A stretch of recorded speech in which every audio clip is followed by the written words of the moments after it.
नमस्कार मित्रांनो, मी मुकुंदा गुरनुले तुम्हा सर्वांचे पुन्हा एकदा स्वागत करतो आजच्या नवीन व्हिडिओमध्ये। तर मित्रांनो, तुम्ही बघू शकता की इकडे तुम्हाला दिसत असतील जे झाडीपट्टीमधील नाटकाची डेकोरेशन चालवतात ते आपल्यासोबत ऑपरेटर उपस्थित आहेत। तर आपण जे यांची आता संपूर्ण मुलाखत जाणून घेऊया की यांना एवढ्या मोठ्या झाडीपट्टी रंगभूमीमध्ये डेकोरेशनची सेवा करण्याची संधी मिळाली, याबद्दल त्यांचे मत काय आणि एवढी मोठी नाटकाची डेकोरेशन सांभाळणे म्हणजे साधी गोष्ट नाही, याबद्दल आपण संपूर्ण माहिती जाणून घेऊया। तर सर, तुमचा परिचय द्या।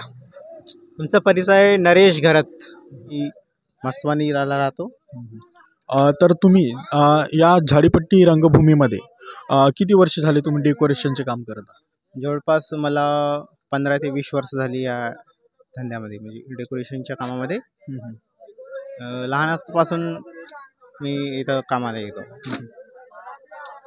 त्याच्यामुळे आता मला सगळा अनुभव म्हणजे अनुभवाची येऊन गेलाय आणि याच्यामध्ये सगळं काम आता चालू आहे।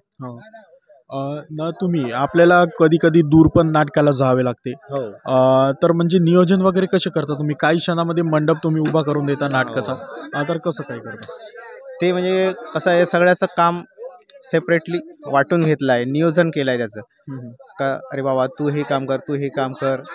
त्याच्यानं कसं वेळ वेस्ट नाही होत आणि लवकर काम आटोपतो। आणि दूर जायचे असले तर गाडीचं भिडीचं नियोजन अगोदरच करून ठेवतो। मग कोणत्या समस्या येत असतात? कधी आपली गाडी वगैरे काही होत असते, पंक्चर वगैरे होत असते, मग तशा वेळेस म्हणजे तुमची भूमिका काय असते? तशावेळी काय त्रास तर खूप होते, कारण रस्त्यामध्ये गाडीला काही झालं, डिझेल संपलं, टायर पंक्चर झाला, त्याच्या अडचणी खूप येतात, पण कसं आहे करावंच लागते। मग उशीर होतो, पण जायला उशीर, तिथं जाऊन मग मंडप उभा करायला उशीर, एकदम म्हणजे तातडी होते अशी। पण कसं आहे सांभाळून घ्यावं लागते मंडळाला ना। तुम्ही मग रात्रभर म्हणजे जागत असता आणि दिवसा आपले पण काम करत असतात, तर म्हणजे हे म्हणजे कसं काय करता तुम्ही? सुरुवातीला हे सहज नाही होत, म्हणजे कठीण जाते, पण हळूहळू मग ते सवय लागते, त्याच्यानं मग असं वाटत नाही। मग सवय झाल्यावर काही असं वाटत नाही, मग ते चालतच राहते नेहमी। आता तुम्हाला एवढ्या मोठ्या आपल्या झाडीपट्टी रंगभूमीमध्ये तुम्हाला सेवा करण्याची संधी मिळाली, याबद्दल सांगा तुम्ही।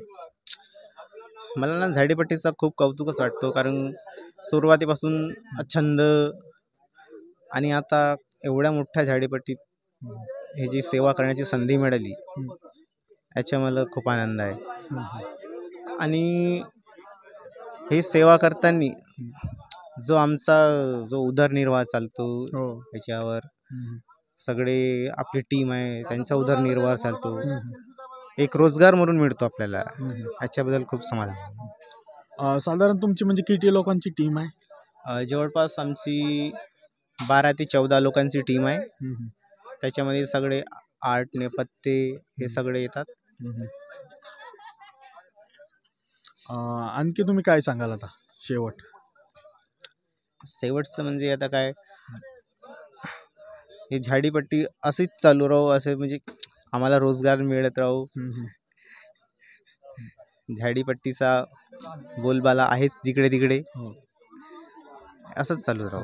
आता जे नवीन पोरं आहेत त्यांना ऑपरेटर म्हणजे डेकोरेशनच्या याच्यामध्ये यायचं आहे नाटकामध्ये, त्यांना तुम्ही काय सांगाल? त्यांना काय अगोदर त्यांना थोडंसं ट्रेन बनवायला लागेल, हे ते त्यांना समजायला पाहिजे, म्हणजे समजावं लागेल का कोणत्या गोष्टीत कशा काय सुरुवातीला नाही का, त्याच्याबद्दल सगळी पुरेपूर माहिती घ्यावं लागेल, त्याच्यानंतर मग त्यांना समोर जाता येईल। तर मित्रांनो, आपण या व्हिडिओमध्ये जे डेकोरेशनचे कर्मचारी असतात, श्रीकृष्ण डेकोरेशनचे कर्मचारी, त्यांची आपण मुलाखत जाणून घेतली, म्हणजे मॅनेज वगैरे संपूर्ण काम कसे करतात। तर तुम्हाला व्हिडिओ आवडत असेल तर व्हिडिओ लाईक करा आणि अशा पद्धतीचे व्हिडिओ बघण्यासाठी आमच्या यूट्यूब चॅनलला सबस्क्राईब करा आणि तुमची अमूल्य माहिती आम्हाला दिली त्याबद्दल तुमचे धन्यवाद। मित्रांनो, तुम्हाला व्हिडिओ आवडला असेल तर व्हिडिओला लाईक करायला विसरू नका व झाडीपट्टीमधील नाटक व इतर कार्यक्रमाचे व्हिडिओ बघण्यासाठी झाडीपट्टी मिनगिरे या चॅनलला सबस्क्राईब करा व बेल आयकॉन दाबायला विसरू नका, जेणेकरून नाटकाचे संपूर्ण व्हिडिओ तुमच्यापर्यंत लवकरात लवकर पोहोचतील। धन्यवाद।